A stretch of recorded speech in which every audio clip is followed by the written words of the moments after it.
Udara pagi di rumah sendiri sangat berbeda dengan udara di rumah sakit. Itu membuat Lexa memilih menghirup udara di pelataran rumah saat matahari belum sepenuhnya muncul. Meski udara masih terlalu dingin, embun masih begitu pekat, dia justru bermain air untuk menyapa bunga-bunga dalam pot yang beberapa hari ini tidak ada yang memberi mereka minum.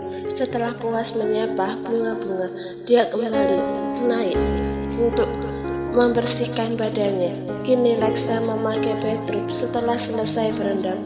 Sebenarnya semalaman dia sulit tidur, memikirkan jumpa pers yang akan diadakan malam ini. Dia membuka pintu kamar mandi lalu menuju lemari untuk mengambil baju. Dilihatnya Eldrick yang masih tertidur. Rutinitasnya kembali seperti biasa. Semalam dia berangkat ke The Bruce dan pulang menjelang fajar. Sementara Lexa memilih tidur bersama Deon karena rasa rindu mereka berdua setelah beberapa hari terpisah. Walau kenyataannya di kamar Deon dia hanya membaca buku bukan tidur. Seharusnya pagi ini dia dan Eldrick datang menemui kakek Anggoro, tetapi melihat suaminya yang mungkin masih lelah bekerja membuat Lexa tidak membangunkannya. Saat Lexa sedang menarik baju rumahan dari tumpukan baju lainnya, tiba-tiba dua buah tangan melingkar di pinggangnya, membuatnya tersentak dan tumpukan baju menjadi roboh. "Mas, bikin kaget aja, jadi berantakan kan?" rengek Lexa merasa kesal karena mahakarya lipatannya sudah rusak dan berantakan. Eldrick tidak menjawab. Dia menenggelamkan wajahnya yang masih dingin, namun aroma bunga mawar yang masih menempel di kulit itu masih terasa. "Mas," kini panggilan yang keluar dari mulut Lexa terdengar sedikit bersuara. Bagaimana tidak, tangan nakal yang berotot itu sudah menyelinap masuk. "Tadi aku sengaja pulang lebih awal, tapi kamu justru tidur dengan Deon." Suaranya serak karena nyawanya memang belum sepenuhnya terkumpul, tetapi itu terkesan begitu tampan mengalun indah di telinga Lexa. Lexa memilih diam. Dia terpejam sembari menggigit bibir bawahnya, menahan nada indah yang mampu menambah keinginan Eldrick untuk tidak terdengar. Tangan nakal itu terus turun. Sementara dia tidak pernah memberi tanda kepemilikan di daerah yang terbuka. Menurutnya itu sangat tidak etis. "Sayang," bisik Eldrick begitu lembut tepat di telinga istrinya. Lexa tidak menjawab. Dia masih terpejam karena ulah suaminya yang selalu mampu membuatnya senang. "I love you," lanjutnya. Lexa membuka matanya lebar.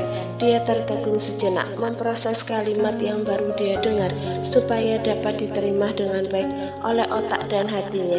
Begitupun Eldrick. Dia menarik satu tangannya yang sudah di dalam kain putih tebal. Sementara dia dapat melihat dari samping bulu mata lentik itu sedikit bergetar. Lexa membalikkan tubuhnya, menatap kedua kornea mata suaminya, mencari kesungguhan dari pengakuannya barusan. "Kamu semalam mabuk?" tanya Lexa dengan hati-hati. Eldrick menggeleng. "Kamu baru mimpi apa? Ini bukan lagi ngelindur kan?" Lexa semakin memastikan keadaan sebelum dia melayang tinggi, lalu terhempas ke tanah seperti biasanya. Lagi-lagi pria itu menggeleng, senyumnya begitu tulus. "I love you more, my wife. Tetaplah jadi istriku. Jangan pernah pergi," ucap Eldrick sungguh-sungguh. "Maafkan aku jika kemarin aku tidak bisa menjawab pertanyaanmu, tapi kini aku sudah memiliki jawabannya," lanjutnya. Sejenak keheningan memeluk keduanya. Hanya mata mereka yang masih bersilang pandang, berusaha merengkuh apapun yang ada di dalamnya. Meski kulit ini berubah menjadi putih ataupun hitam, meski rambut ini telah beruban, meski wajah ini sudah penuh kerutan, Eldrick menjeda. Dia mengusap seluruh bagian yang dia sebutkan tadi, kemudian kembali menatap manik mata indah dengan intens, menampilkan kejujuran dari dasar hati untuk setiap perkataannya. "Selama tubuh ini masih sama, hati ini masih sama, dan tatapan ini masih sama, perasaanku tidak akan berubah. Aku mencintaimu, sangat-sangat mencintaimu. Lexa tidak sanggup lagi, dia memeluk erat tubuh pria di hadapannya. Buliran air mata bahagia mengalir deras, membasahi dada bidang yang masih berbalut kain. Eldrik membalas pelukan, meresapi setiap detak jantung yang sedang saling menyapa. Dia tidak butuh Lexa berkata apapun, reaksinya sudah cukup membuktikan kalau mereka memiliki perasaan yang sama dan tujuan hidup yang sama, yaitu menua bersama. Bibir Eldrik mencium puncak kepala Lexa cukup lama dengan mata tertutup. Apakah ini rasanya mencintai dan dicintai? Perasaan yang tidak pernah dia sangka dapat hinggap di hatinya. Sang Casanova yang tidak pernah mempercayakan cinta, kini dia telah mengungkapkan cinta pada orang yang tepat, yaitu istrinya sendiri. Cuma pelukan nih, goda Eldrik tidak ingin berlama-lama membuat istrinya menangis. Meski tangis bahagia, tetap saja jika terlalu lama matanya bisa sembab. Sedangkan setelah ini mereka akan menemui kakek Anggoro di rumah. Lexa melepas pelukannya sembari mengusap jejak-jejak air mata dari pipi yang masih merona. Kok nangis? Kamu sedih ya dicintai sama aku? Malah petaka gitu. Godanya lagi dengan wajah cemberut. Apaan sih mas? Lexa melepas tangan Eldrik yang masih bertengger di pinggangnya. Aku mau ganti baju dulu. Lexa terlalu malu. Dia memilih menghindar dengan berlari ke kamar mandi, membawa baju tadi. Eldrik tidak mau kalah, dia berlari lebih cepat dan sama-sama masuk ke dalam kamar mandi. Loh, mas nggak mau ngapain? Mandiin, bisiknya di rumah Mega Anggoro. Hari ini adalah weekend. Julio tidak ada acara pergi ke kantor. Dia juga sudah mendengar jika Lexa dan Eldrik akan berkunjung ke rumah itu, membuatnya tidak jadi menemui Aurora jalan-jalan. Julio, kemarin kamu belum sempat meminta maafkan pada Lexa? Tanya Anggoro. Mereka berdua sedang duduk santai di taman samping rumah. Clara yang baru datang membawa teh hangat serta cemilan terkesiap. Apa? Meminta maaf? Dia nampak tidak sudi meminta maaf dengan wanita yang sudah terlanjur dia benci. Nah, nanti mereka akan datang kemari. Bersikaplah yang baik seperti biasa. Aku tidak mau melihat keributan di rumah ini. Apa papa akan mengeluarkan cucu papa itu dari daftar ahli waris? Tanya Clara. Sekalipun Eldrik tidak menerima saham yang aku janjikan, tetap saja aku tidak akan membagikan kepada anak dan cucuku. Kalian sudah mendapatkan banyak, apa kamu masih saja melirik harta Eldrik? Bu, bukan begitu, Pak. Clara menunduk. Dia begitu malu walau kenyataannya memang dia mengharap bagian Eldrik masuk ke tangannya. Ingat, Eldrik sudah mengalah pada Julio. Dia memilih menjalani bisnisnya sendiri tanpa menerima 1% pun uang dari aku. Dan bagian Eldrik di perusahaan selama 4 tahun ini mengalir deras ke rekening ayahnya, Julio yang kamu pegang sendiri. Seharusnya kamu berterima kasih padanya, bukannya terus mengibarkan bendera permusuhan, cecar Anggoro yang membuat Clara diam 1000 bahasa. Sedari tadi Lexa hanya berdiam diri di tepi ranjang. Dia mengusap dress simple berwarna pastel, bukan karena dia tidak suka pemberian Eldrik itu, melainkan dia enggan pergi ke rumah kakek Anggoro. Siang ini ke rumah kakek, entah apa yang akan kakek katakan. Belum lagi ada Tante Clara dan Julio, gumam Lexa dengan terus bergerak tidak tenang. Malamnya juga harus menghadiri jumpa pers. Kenapa hari ini sungguh mendebarkan? Lexa terus menggerutu hingga tidak menyadari ada seseorang yang memperhatikannya dari belakang. Apanya yang mendebarkan? Terdengar suara dari pintu masuk kamar yang memang tidak ditutup sedari tadi. Lexa menoleh sekilas, lalu kembali menatap arah lain, membuang membuat nafas beratnya ke udara. Kenapa belum siap-siap? Eldrik berdiri di depan Lexa, membuat wanita itu mendongak. Kenapa kamu rapi begitu? Bukannya kita hanya ke rumah kakek? Lexa meneliti penampilan suami dari atas sampai bawah. Bau parfumnya juga begitu semerbak, seperti anak muda yang akan pergi kencan. Supaya aku tidak kalah keren dari mantanmu itu, jawab Edric sembari membusungkan dadanya dan menyentil ujung kerah kemejanya. Hal itu membuat Lexa tersenyum geli melihat suaminya cemburu. Tapi memang Julio lebih tampan, ucap Lexa tanpa beban. Kamu bilang apa? Kamu sekarang sedang memuji pria lain di depanku. Edric langsung berkacak pinggang. Tidak lubah matanya yang melotot menyeramkan. Aku bukan memuji, hanya bicara kenyataan. Lexa beranjak melewati Edric menuju meja rias. Julio jauh lebih tampan dari apa? Hah? Dari kura-kura ninja? Timpal Edric. Tidak ingin istrinya itu berbicara terlalu panjang mengenai Julio. Dia dapat melihat dari pantulan kaca meja rias jika sang istri masih menahan senyumnya seakan mengejek Edric. Apa? Gak usah senyum-senyum. Gak usah pakai bedak apa lipstik. Baju apa ini? Kamu berniat menggoda Julio memakai baju seperti ini, ha? Edric melempar gaun itu ke sembarang arah hingga jatuh tak berdaya di atas lantai. Terus aku pakai baju apa? Itu juga kamu yang belikan tadi pagi. Lexa masih berusaha menahan tawanya. Pakai dasternya Bibi Rati. Hah? Seketika tawa Lexa pecah.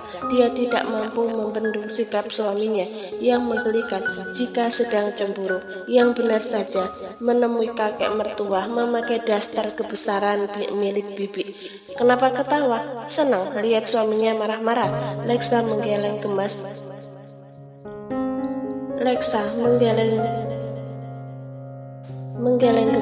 Mengulum senyumnya, kemudian beranjak dari duduknya, mendekati Edric lalu memeluk suaminya itu yang masih berkacak pinggang. Ngapain peluk-peluk? Jadi aku nggak boleh peluk suami nih? Enggak. Edric tetap kekeh tidak membalas pelukan sang istri, walau kenyataannya itu sungguh sulit ditahan. Peluk siapa dong? Julio. Edric semakin membulatkan matanya. Kemarin melihat Julio mengusap punggung Lexa saja sudah hampir kehilangan kendali. Apalagi melihat mereka berdua berpelukan. Mas, kalau lagi cemburu bikin aku pengen tabuk pakai bibir. Ledek Lexa semakin mempererat pelukannya. Cih, cemburu? Gak ada kata cemburu dalam kamus seorang Edric Minandra. Elak Edric. Mas, kalau orang ngomong makanya jangan disela. Aku kan mau bilang Julio jauh lebih tampan dari abang tukang bakso yang biasa mangkal di pertigaan komplek. Mana ada tadi aku ngucap kalimat yang membandingkan Mas sama dia. Lexa melonggarkan pelukannya dan mendongak. Melihat wajah suaminya nampak kelabakan karena terlalu overthinking. Kalau soal suamiku ini, dia tampaknya nggak tertandingi. Kapan-kapan aku ngegerebek kamu di kantor ya. Siapa tahu lagi digoda dan menggoda cewek-cewek cantik dan di sana aku udah jadi suami soleh. Kamu nggak akan lihat pemandangan seperti itu di sana. Bercanda dengan Edric sejenak, rupanya bisa membuang rasa gugup Lexa. Dia kini terlihat memoles wajahnya yang pasti dengan make up yang tidak biasanya. Kulitnya yang sedikit membaik membuatnya kembali percaya diri menggunakan blush on dan lainnya. Meski belum nampak jelas, efek kusamnya sudah berkurang. Sebenarnya yang selama ini Lexa pertanyakan, apa yang membuat papanya takut hingga merubah wajah anaknya terlihat berbeda dari aslinya. Pelindung, sang papa mengharapkan ada pelindung, yaitu seorang suami yang dapat menjaganya ketika wajah Lexa sudah kembali seperti semula. Jika hanya karena menghindar dari pria hidung belang, caranya tidak perlu se-ekstrim ini. Lexa sudah pasti dapat melindungi diri, tapi sepertinya ketakutan papa lebih dari sekedar itu. Pak, apa yang papa sembunyikan dari aku? Papa di mana? Pertanyaan itu selalu hinggap di kepala Lexa sedari dulu. Pernah dia menanyakan pada Mama Adele, tapi mamanya juga tidak mengerti maksud sang papa. Lexa menghela nafas hampa ke udara. Sayang, kenapa ngelamun? Kita terlambat nanti. Datangnya Edric membuat Lexa kembali tersadar dan bergegas menyelesaikan riasannya. Di tempat lain, Anggoroh nampak berdiri di depan rak buku yang menjulang tinggi, menatap hampah deretan buku-buku tebal yang nampak usang. Ruang baca di rumahnya itu sudah menjadi saksi perjuangannya. membangun Gwinandra Corp menjadi sebesar sekarang, merajai dunia bisnis Asia. Aku tidak mengerjakan semua ini sendiri. Kamu pasti sangat tahu siapa yang aku maksud, ucap Anggoro kepada asisten Tito yang berdiri tidak jauh di belakangnya. Buku-buku itu sering aku baca bersama sahabatku Chandra saat kami baru merintis bisnis ini. Iya Tuan, apa yang akan Anda lakukan jika anak dari almarhum Tuan Chandra tidak ditemukan, sedangkan kita sudah berusaha mencarinya selama hampir 5 tahun, ucap asisten Tito dengan sangat hormat, memandang punggung pria yang sudah sedikit membungkuk karena terbawa usia. Aku yakin dia masih hidup. Aku juga sudah menemukan anak perempuannya. Dia sangat pandai mengelabui musuh supaya tidak mengenali putri satu-satunya itu, ujar Anggoro tanpa berpaling dari apa yang ada di hadapannya. Anda sudah menemukan cucu Tuan Chandra? Asisten Tito nampak terkejut. Selama ini dia selalu di samping tuannya, tetapi kenapa informasi sebesar itu dia tidak tahu? Ya, dan aku akan memberi tugas padamu untuk terus mengawasinya. Jangan sampai ada yang melukainya sedikit pun. Aku akan sangat bersalah jika sampai itu terjadi, jawab Anggoro. Dia lalu berbalik menuju meja kerja dengan langkah sedikit lambat karena efek umur. Asisten Tito terus memperhatikan tuan besarnya itu yang kini sedang menekan rangkaian angka pada tombol berwarna hitam di sisi meja. Suara itu menandakan kotak berangkas di belakang Anggoro terbuka. Dia meraih kertas kecil di dalamnya lalu menutupnya kembali. Saat lembaran kecil itu adalah sebuah foto dia, memberikannya pada asisten yang sudah dipercaya olehnya selama 20 tahun lamanya menemani aktivitas bisnis ataupun pribadi Anggoro. Ini siapa Tuan? Asisten Tito masih tidak mengerti. Dia kembali memandang gambar itu, seorang gadis berambut panjang dengan kulit putih. Wajahnya begitu segar dipandang, senyumnya menampilkan deretan giginya yang rapi dan putih. Nampaknya foto itu diambil tidak sengaja karena terlihat gadis itu nampak sedang tertawa dengan orang lain. Dia adalah wanita yang harus kamu lindungi itu, tapi saya harus menemukannya di mana. Teliti lagi wajahnya, kamu akan tahu siapa dia. Asisten Tito menuruti perintah tuannya. Dia memandang lekat foto itu. Ya, dia merasa pernah melihat sosok gadis di dalam sana. Perlahan matanya membulat. Dia menutup mulutnya yang menganga karena terlalu terkejut. Tuan, apakah ini dia? Nampak tergagap tidak percaya dengan apa yang baru dia lihat. Iya, Anggoro mengangguk dengan begitu serius.